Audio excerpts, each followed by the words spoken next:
ମୁଁ ହେଉଛି ଏଇଭଳି ଜଣେ ଅସାମାଜିକ ମଣିଷର ସାନ ଭାଇ। ପ୍ରକାଶ ମୁଁ ଜାଣିସାରିଲିଣି ନା ପ୍ରକାଶ କୋଉଠି ମତେ ଦେଖି ସାରିଲା ପରେ ତୋ ପୋଲିସ ସାକ୍ଷୀରେ ତୁ ମତେ ନିଶ୍ଚୟ ସନ୍ଦେହ କରିସାରିବୁ। ତୁ ଏମିତି କଣ କହୁଛୁ? ଆରେ ଏମିତି କହିଛୁ ମତେ ଛୋଟ କରିଦେଲାରେ। ଆରେ ତୁ ହଉଛୁ ମୋର ପିଲାଦିନର ସାଙ୍ଗ।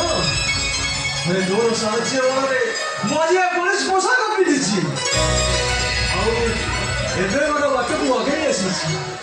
ଏ ବିଶ୍ୱଜିତ ଆରେ ତୁ ଏହା ପରେ କହିପାରୁଛୁ ମୁଁ ତୋତେ ସନ୍ଦେହ ଚକ୍ଷୁରେ ଦେଖିବି ବୋଲି? ନାରେ ପ୍ରକାଶ ମୁଁ ତ ତୋ ପ୍ରତି ବେଶୀ କିଛି କରିନି। ଆରେ ଗୋଟାଏ ସାଙ୍ଗ ପାଇଁ ଆଉ ଗୋଟେ ସାଙ୍ଗର କର୍ତ୍ତବ୍ୟ କରିଛି। ଆରେ ମୋର ଆସୁଛି। ଠିକ ଅଛି ପ୍ରକାଶ ଆସନ୍ତୁ ବିଶ୍ୱଜିତ। ଇନ୍ସପେକ୍ଟର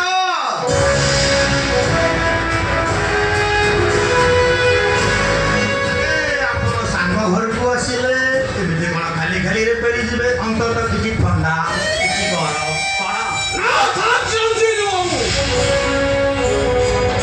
ବିଶ୍ୱଜିତର ସାଙ୍ଗ ହିସାବରେ ମୁଁ ଆପଣଙ୍କୁ ଏମିତି ଗୋଟେ ସଜେସନ ଦେଇପାରୁ।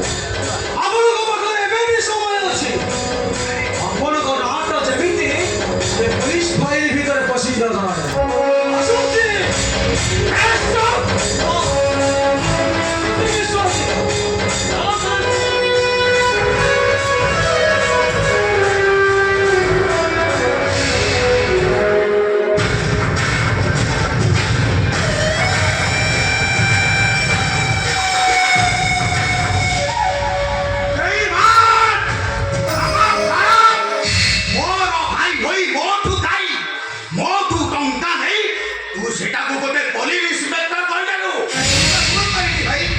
ଆସୁଛି ରତ୍ନାକର ଯଦି ଋଷି ବାଲ୍ମୀକି ହୋଇପାରିଲେ ଆପଣ ବିଷୟରେ ଯଦି ଇଞ୍ଜେକ୍ସନ ତିଆରି ହୋଇପାରିଲେ ଘରର ବ୍ଲାକ୍ ବୋର୍ଡରେ ଗୋଟେ ଗରିବ ନିରୀହ ପିଲାଟିଏ ପୋଲିସ ଅଫିସର ହେଲେ କ୍ଷତି କଣ?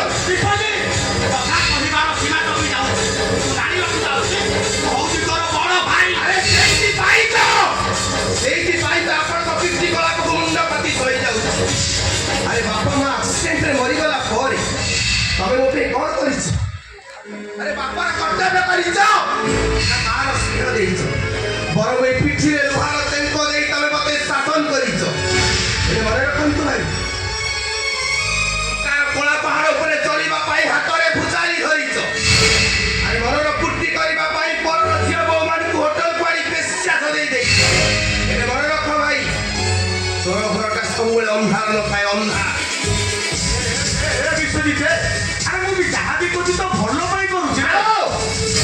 ଆପଣଙ୍କର ଅର୍ଜିତ କଳା ଟଙ୍କାରେ ମୁଁ ଗୋଟେ ଟଙ୍କା ଭାଗ ହେବାକୁ ଚାହୁଁଛି। ଆସୁଛି ଭାଇ ମୋ ସହରରେ ଗୋଟେ ଫଙ୍କସନ୍ ଅଛି ଫେରିବାରେ ମୁଁ ତ ନେଇ ଯାଇପାରିବି।